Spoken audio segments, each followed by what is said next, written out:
It is European night for Manchester United, not the Champions League, guys. We are in the Europa League, but European nights have always got to be respected. Man United hosting a team from not so far because Glasgow is about 4 hours away from Manchester by train. So surely Rangers should not be a scary rival as Man United looks to bounce back to winning ways. Guys, we've got our struggles, we've got so many issues to deal with, but Rangers cannot be a part of them. We've got to just beat these Rangers and send them back to Scotland with a beating to reckon, a beating to think about. Because listen, they too have their struggles. Can you imagine? They are 13 points off the pace of Celtic in their Scottish top flight. Honestly, this is not the mighty Rangers of before. So certainly, Man United should not be worried. But we've got our own issues to focus on in our team. I was reading an article on the Daily Mail this morning about Man United and the hunt for strikers and all. And some legend dropped down in the comments section, and guess what he said? He said, United are letting in 3 goals a game, and it's about strikers. Why not start at the goalkeeper and work your way up? So people feel maybe we should not first be interrogating Hojlund and his lack of goals, but first sort the goalkeeping department that lets in so many. Well, that was a bit harsh, but if you think about it, could there be a point in there? Could there be some point in there? But anyhow, football is goals, but you like it when they are not entering in your net. Yeah, you want them to be entering in the opposition's the opposition net more. Anyhow, like, share, and subscribe. My name is Webb. Now, listen, guys. Rasmus Hojlund is so strange a player. Rasmus Hojlund is a special player. Can you imagine that this boy, who has scored only 2 goals in the 17 Premier League games, has scored 5 and assisted 1 in 6 Europa League games, 6 goal contributions in as many games in Europe? Come on. How do you explain it? Even his first season at Man United, he was scoring goals for fun, pouring in goals for fun in Europe. And you're thinking, why? What? Then how do you explain Hojlund scoring goals, being clinical against European opposition and struggling against the Southamptons and Nottingham Forest and Birminghams and rather Bournemouth and name them? How can you explain that? It's funny, isn't it? Because Europe is supposed to be, a more competitive stage. Yeah, it's supposed to be a harder, difficult, competitive, stage. But this boy does not respect Europe, so that's why I keep saying there could be a striker in there. But let's get proper into the game tonight, because United has got to get the goals for this particular one first.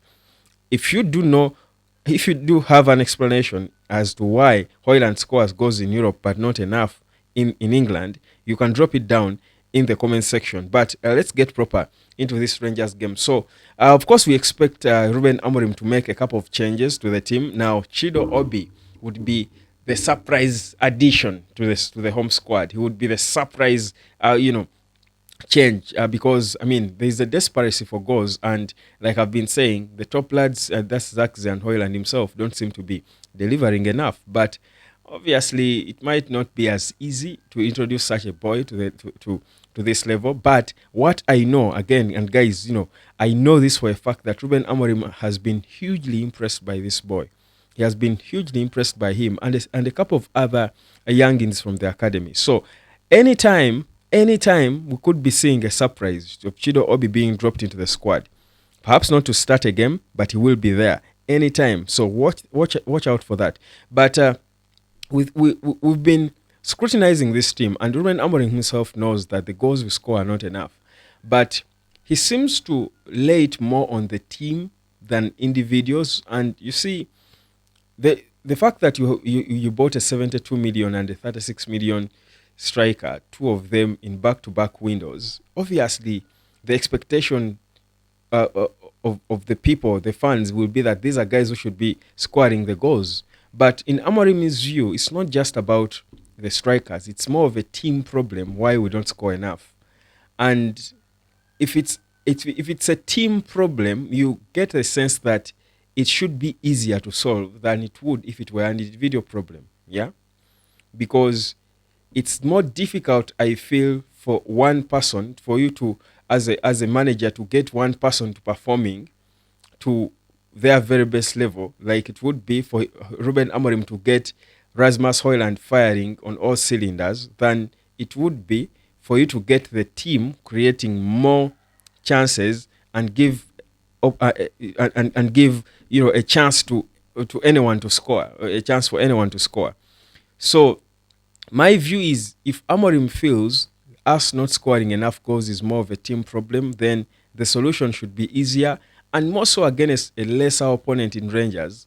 Really, we should be seeing Man United apply themselves and score goals easily. We may not care now where they come from. They may not come from our strikers. They may not come from our number nine, or our attackers. But of course, they can't always just keep coming from Ahmad.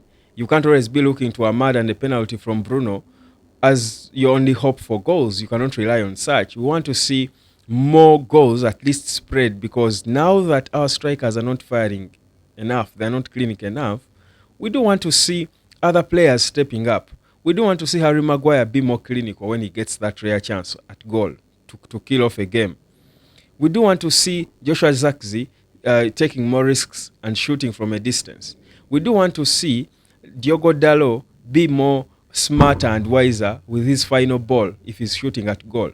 We do want to see Alejandro Garnacho keep his head up and go for goal and hit the target, maybe force a rebound for a tap-in from Ugarte. We're at a point where goals should be coming in from all over. And, you see, this is not the ideal kind of football you want. I mean, Arsenal is currently struggling because of that. Their goals don't come in enough from the people who should be scoring most of them. But for Man United, in the situation we are in, I think you would use a goal from anyone. Yeah, I think for us, all we want to see now is every player bring in goals. And when that starts happening, the strikers will get their confidence back to do their job better. For now, the pressure seems to be too much on them, and it just looks worse by the day. You see, Amorim keeps talking about how players were nervous, how everybody is nervous. I'll tell you, the strikers are more nervous because the scrutiny on them is bigger, because everyone is expecting them to be to be the one scoring the goals. So I feel, in the past weeks or days that United have been training, Amorim should have been working on ways of getting the team to be scoring more, and not just creating chances for the strikers to score, but everyone else to score a bit more goals. So they should have been working on their shooting. How precise are you with your shooting? They should have been working on better set pieces. They should have been working on maybe better patterns that are going to open up the field more.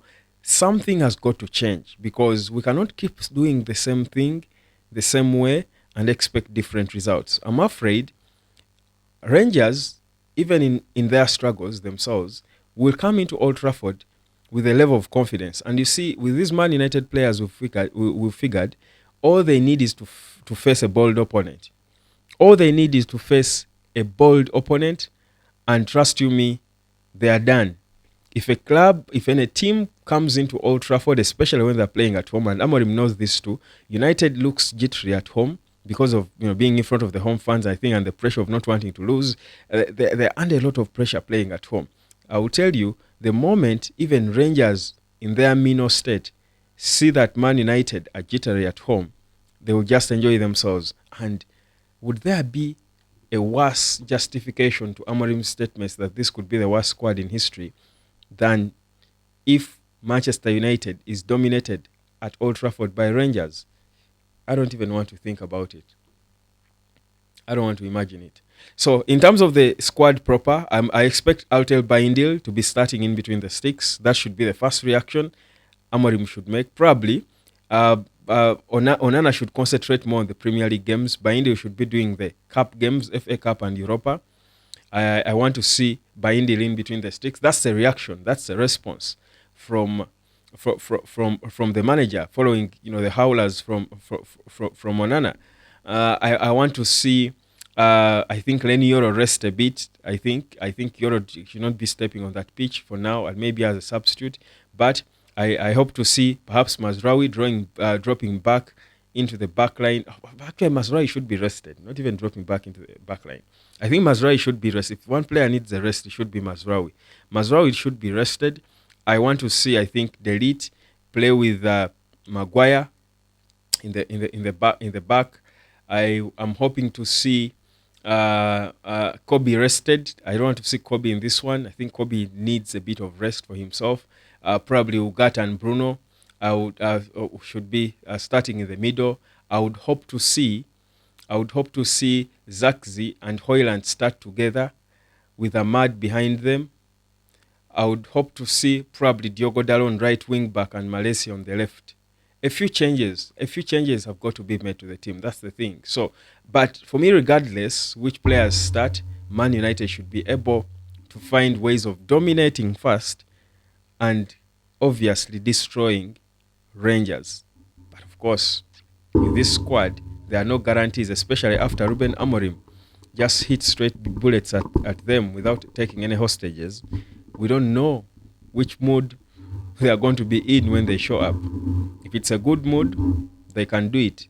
If it's a terrible, annoying mood like they usually are, more times than not, we are done. But I'll still say United will win. Subscribe and let me catch you later.